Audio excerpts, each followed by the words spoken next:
Now, first of all, PV is equal to nRT. So, R is equal to PV by NT, where P is the pressure, got it? V is the volume, N is the number of moles, and T is the temperature in Kelvin. Again, I repeat, you know that P is the pressure, V is the volume, N is the number of moles, and T is the temperature in Kelvin. So you can you can simplify it further.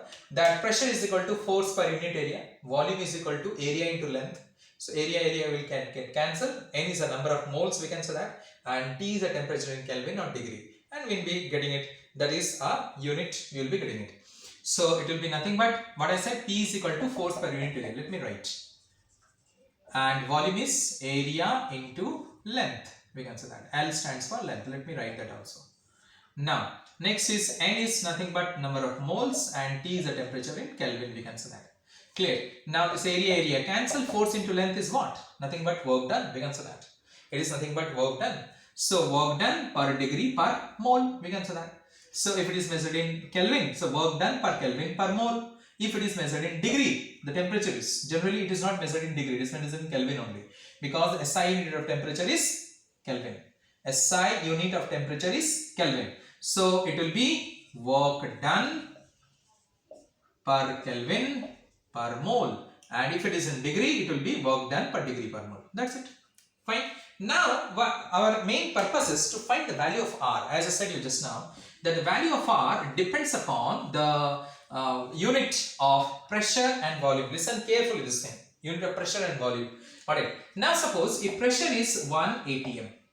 Alright. STP I am taking. Pressure is 1 atm.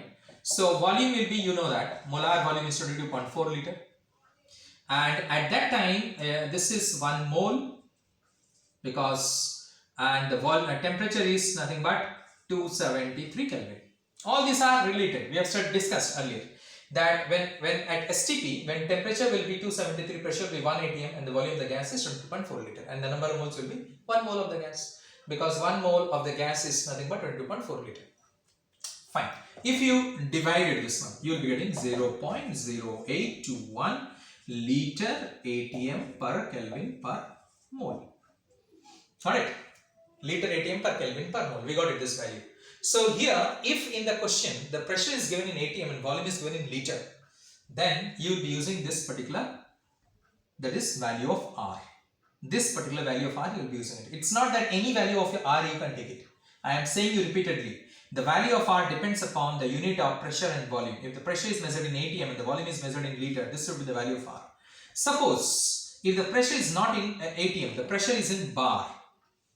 Pressure is in bar. Then the volume will not be 22.4 liter. We have studied. The volume will be 22.7 liter. Just now I said it. When the pressure is bar, the volume is 22.7 liter. That is, and at 273 Kelvin, isn't it? Clear. The temperature is 273. So it will be how much? 0.083 liter bar per Kelvin per mole. It is. Alright, see here. The unit is changing. The value is changing. Liter bar per Kelvin per mole. We can say that. Now, next is after that, instead of liter also you can write decimeter cube, because 1 liter is 1 decimeter cube. There is no harm in it. Instead of liter, here also you can write decimeter cube, because 1 liter is 1 decimeter cube. Again and again I am saying. Alright, now next is if you want to calculate in CGS system. So the pressure will be nothing but HDG, you know that. Pressure will be HDG. So R, instead of pressure I will be writing HDG. So H is nothing but 76 cm. D is the density of mercury 13.6, and G is 980 gram per centimeter square, you know that. Or gram per centimeter square I am saying, centimeter square per second. So that is nothing but yes, 980 yes, dynes per square centimeter also you can say. Anything you can use it. That is unit of nothing but acceleration, that is centimeter per second square, we can say that. So or dynes centimeter, that is per second also we can say that. Dynes per square centimeter, we can say. Whatever unit you can use it. Basically, if it is given in CGS system, I should say CGS, then the pressure will be this HDG. H is 76 centimeter, D is density of mercury, because in barometer we use mercury 13.6 gram per cc, and you know that the value of G is in CGS system is 980 centimeter per second square, we can say that, or dynes per square centimeter, whatever you can use. Now into that is this is your P, we can say that. This value is your P. Now the rest of the value remains the same.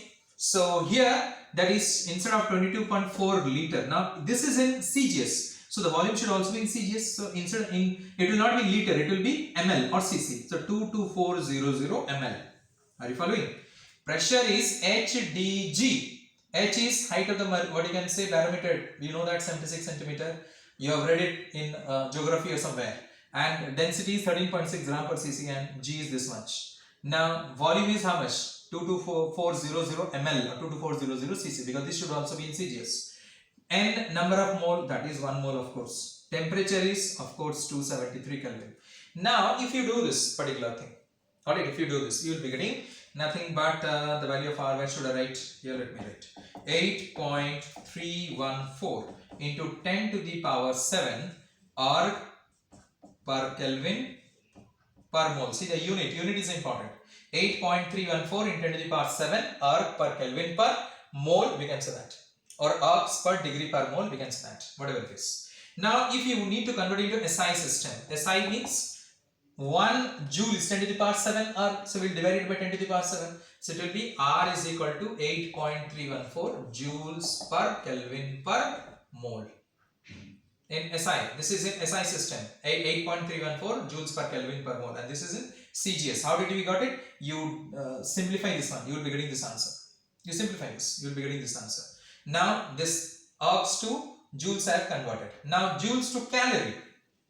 So 1 calorie is 4.184 joules, you know that, 1 calories. So what you do is that to convert into calories, you divide it. 8.314 by 4.184. You will be getting 1.987 calories per degree per mole, we can say that. Clear? Let me rub this one, then you will be following it. Calories per degree per mole. This 1.987 is also taken to be as 2 calories per degree per mole, also I can take it. 2 calories per degree per mole. Instead of 1.987, you can also take it as 2, we can say. You can take it as 2 also, this one. So in this way, we got the value of R in liter ATM is 0.0821 liter ATM per Kelvin per mole. In bar it is 0.083 liter bar per Kelvin per mole, or decimeter cube also we can say in terms in absence of liter. Alright. Or in CGS it is 8.314 10 to the power 7. In our joules it is 8.314, and in calories it is 1.987 calories per degree per mole, or 2 calories per degree per mole. So it depends what is the unit given to you of pressure and volume, and in what unit the answer is also asked, that also it depends. So hence the value of R we calculate in this particular manner, so to say. So I think you have understood what is the ideal gas equation, what should be the value of R. Now coming to the little bit more, I will say your Dalton's that is law of partial pressure. Little bit more. I have already discussed with you Dalton's law of partial pressure, but I feel that one thing more I have to tell you little bit more.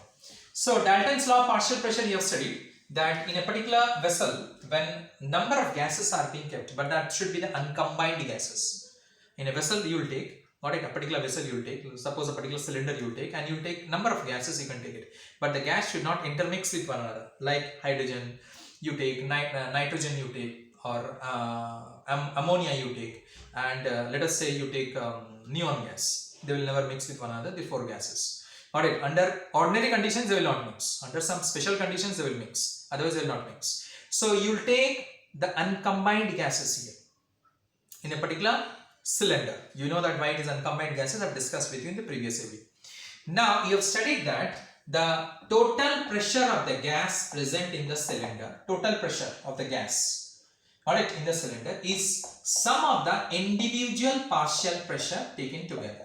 Sum of the individual partial pressure. That means suppose I am taking ammonia gas, hydrogen gas, nitrogen gas.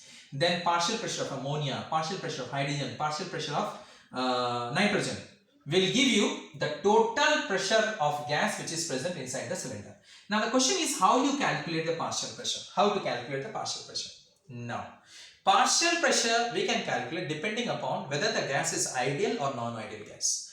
if the gas is an ideal gas, P1 is equal to N1 RT by V. If it is an ideal gas, because it will obey the gas law, ideal gas equation. Alright, listen carefully. If the gas is ideal, here the gas is ideal gas, I am writing it. Then of course we will use ideal gas equation. P1 is equal to N1 RT by V. To calculate P2 also, same thing, N2 RT by V. To calculate P3 also, N3 RT by V, because V is the same, total volume of the cylinder, we can say that. And temperature is also remaining the same. So if it is a non-ideal gas, got it? If it is a non-ideal gas, then how will you calculate the partial pressure? That is the question here. For that reason I want to say, if it is a non-ideal gas. Now, if it is a non-ideal gas, then partial pressure is calculated, that is P total, that is total pressure into, that is mole fraction. Now the question is, we are calculating total pressure. How will you calculate the, what you can say, the total pressure, from where you will bring it? In that case, in case of non-ideal gas, the total pressure will be given to you, mind it. The total pressure will be given to you in case of non-ideal gas. Otherwise you can't calculate. Clear? That you need to understand, that this value has to be given to you. And this is your mole fraction. Now the question is, from where we got this particular one? This formula, from where we got it? We will derive it from here itself, this particular formula. Okay? This is the mole fraction. Mole fraction, you know, number of moles by total number of moles. Suppose if I want to calculate the mole fraction of hydrogen. So number of moles of hydrogen by total number of moles. Total number of moles means number of moles of hydrogen plus number of moles of ammonia plus number of moles of nitrogen. Whatever the gases are present in the cylinder, that total number of moles. That is called mole fraction. We have studied. Okay, fine. Now from where we got this value, let us find it out. Let us see. So see here. So P total, we can write P total as P1 plus P2. So P1 is N1 RT by V, I said. For P2 it is be N2 RT by V. For P3 it will be N3 RT by V. Now here RT by V goes common. So hence we get N1 plus N2 plus N3. We can also write dot dot plus dot dot. We can say that. Any other gases will be there, that also can be added up. So we got it P total. Now what will I do is that is this is nothing but total number of moles. We got it. This is N1 plus N2 plus N3 plus dot dot is what? Total number of moles, we can say. Fine. Now next is P. We got P1 and this is P total. Now what will I do? P1 by P I will do it. P1 by P. P1 by P total. Or you can write P1 by P as you wish. Alright. So P1 is nothing but N1 RT by V. Alright. See here. Theoretically we'll do it. N1 RT by V divided by this whole thing. So RT by V will cancel, and what we will be getting? N1 by N1 plus N2 plus N3 plus dot dot, isn't it? P1 is N1 RT by V. P total is this we got.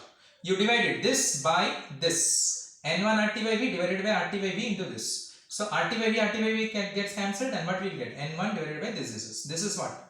Total number of moles. This is what? Number of moles. So number of moles by total number of moles. What do you get? Mole fraction. Isn't it? So I can write it here. That is P1 by P total is equal to X1. Alright. Or P1 is equal to P total into X1. Just now I said you know, P total into X1. Alright. Just now I said you that from where we got this formula. That P1 partial pressure for the non-ideal gas will be P total into the mole fraction. Alright, how did I get it? Just we have to divide this. When you divide this, RT by V will cancel. N1 by this. N1 by this is number of moles of one gas, a particular gas. And this is the total number of moles. So number of moles by total number of moles will give you what? Mole fraction, which I have written there. So P1 is equal to this. In this way we got it. So this is what I want to say about the Dalton's law of partial pressure. For ideal gas, how do we calculate, and for the non-ideal gas, how do we calculate? Okay, this is all about. Thank you.